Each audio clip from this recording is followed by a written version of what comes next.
Regular గా మాట్లాడుకుంటుంది కదా రమేష్ గారు, ఎందుకు అసలు టైం వేస్ట్ చేయడం దాని మీద? అసెంబ్లీకి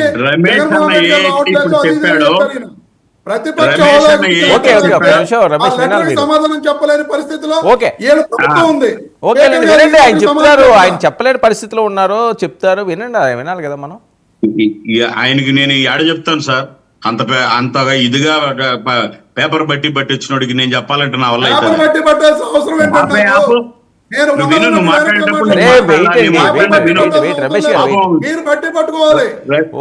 రమేష్ అన్న చూస్తే మీదే పార్టీ, మీ పార్టీ కంటే ఎక్కువ 6 పథకాలను తీసుకొచ్చి ఏదితో స్టార్ట్ చేసినారనేది లేకుండా మధ్యలో దూరి 3000 అంటే కంటిన్యూటీ వస్తా ఉంది.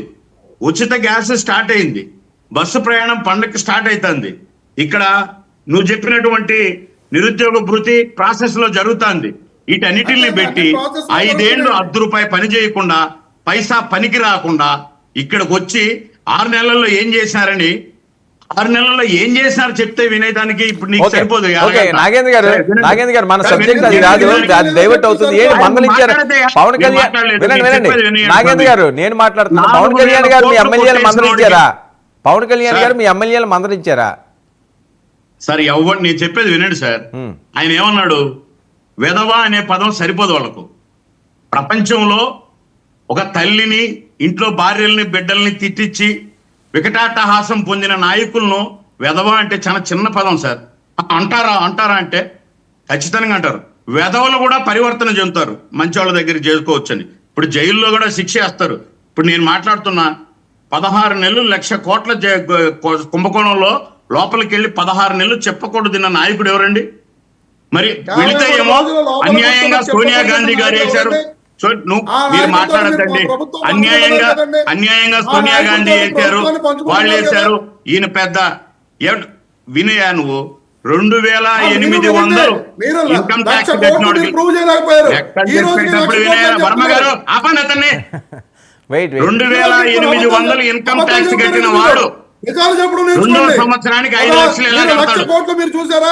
3వ సంవత్సరానికి 5 కోట్లు ఎలా కడతాడు? నువ్వు కట్టే, నువ్వు చేయయ్యా రమేష్ గారు, నువ్వు చెయ్యి. 2,800 ఇన్కమ్ ట్యాక్స్ కట్టినోడు మాట్లాడుతున్నావు.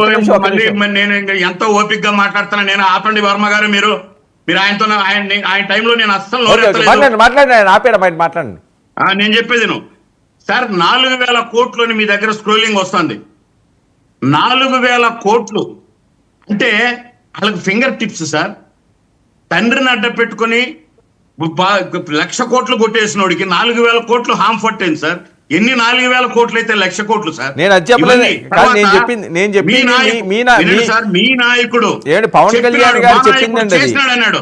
ఏ ప్రజాక్షేత్రంలో ప్రజల ముందు నిలబడి ఎలక్షన్లకు ముందే వేల లక్షల మంది జనం ముందు నిజాయితీగా ఒక నాయకుడు నిలబడి, అది కూడా రమేష్ అన్న చెప్పినట్టు 2 చోట్ల ఓడిపోయిన ఒక నాయకుడు నిలబడి, జగన్ నీ అవినీతి సామ్రాజ్యాన్ని కూల్చుతా, అతఃపాతాళానికి తొక్కుతా అని చెప్పి మరీ తొక్కిన మనగాడు పవన్ కళ్యాణ్ గారు సార్. నాకు తెలిసి ప్రపంచ చరిత్రలో ఏ రాజకీయ నాయకుడు ఇంత గట్స్తో, ఇంత ఇదిగా, అంటే ఎటువంటి పరిస్థితిలో వాళ్ళు ఉండారో గుర్తించి ప్రజలకు మమేకమై మీకు నేనున్నాను అని నిలబడిన నాయకుడు.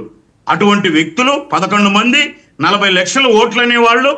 ఈయన రమేష్ అన్న, నేను ఒక మాట అడుగుతున్నా, మీరు నిజంగా వైసీపీ నాయకులైతే బాగలేదు సార్, మనం ఎందుకు అసెంబ్లీకి పోకూడదు అని వాళ్ళ అసెంబ్లీకి పంపించండి, ఆడ మాట్లాడమనండి. వాళ్ళ అసెంబ్లీకి రాకుండా తలుపులేదు కాదు సార్. వినండి, గేటు తాకనియమన్నటువంటి ప్రతి సన్నాసుగాడు గేట్ వేసుకుని ఈదులేకి రాకుండా ఉంటే, పాపం ఇలాంటి వాళ్ళని బలి చేసి మీరు పోయి కొట్లాడండి అని కొట్లాడితే వీళ్ళు ఏదో కక్కమ్మ కబుర్లు చెప్తూ మా నాయకుడు మంచోళ్ళు అంటే ప్రజలు నమ్మాలనా? ప్రజలకి తెలియదా?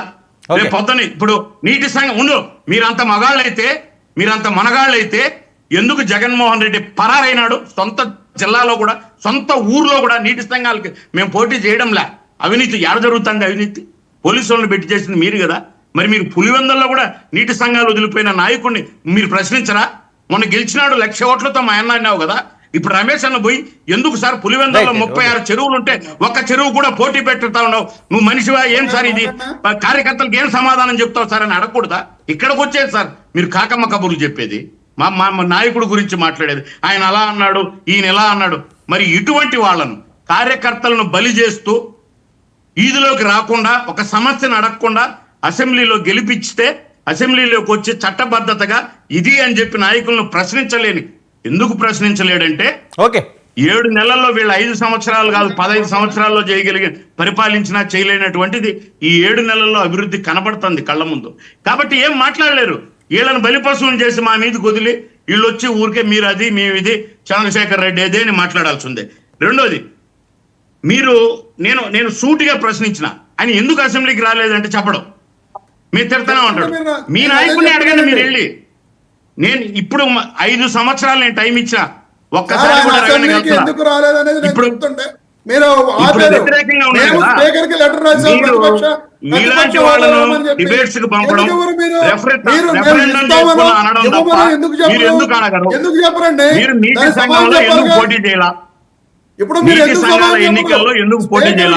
కొన్ని పులివెందులో కూడా గెలిచలేరని భయం వచ్చిందా? నేను లెటర్ రాశాను నీ దగ్గర మీ ఊర్లో నీటి సంఘం ఎందుకు పెట్టలా? నువ్వు వచ్చినావు కదా డిబేట్ తగుతున్నమాట, మీ ఊర్లో నీటి సంఘానికి ఎందుకు పెట్టలా? నువ్వు ఎందుకు పెట్టలా? ఏం ప్రజాస్వామ్యం మీద? ఎన్డీఏ గవర్నమెంట్ అంటే ప్రజాస్వామ్యానికి ప్రతీక. ఓకే అండి. మరి అటువంటి గవర్నమెంట్ లో ఎందుకు పరారైపోయినారు మీ నాయకులు? ఓకే. ఎందుకు పరిగెత్తుకుంటూ పోయినారు? నువ్వెందుకు ఇక్కడికి వచ్చి కూర్చొని ఓకే ఓకే నాగేంద్ర గారు ఆన్సర్ ఎట్లా చెప్తావు? నాగేంద్ర గారు ఓకే, చాలా ప్రశ్నలు ఉన్నాయి. ఆనంద్ సార్ గారు ఈ కార్యకర్తల దగ్గర నుంచే వస్తున్నాయి, అందరూ అడుగుతున్నారు. మరి అది ఎప్పుడు చేస్తారు? అసలు వాస్తవంగా వాళ్ళు తప్పులు చేశారా లేకపోతే దాన్ని ఏదో క్రియేట్ చేస్తున్నారా?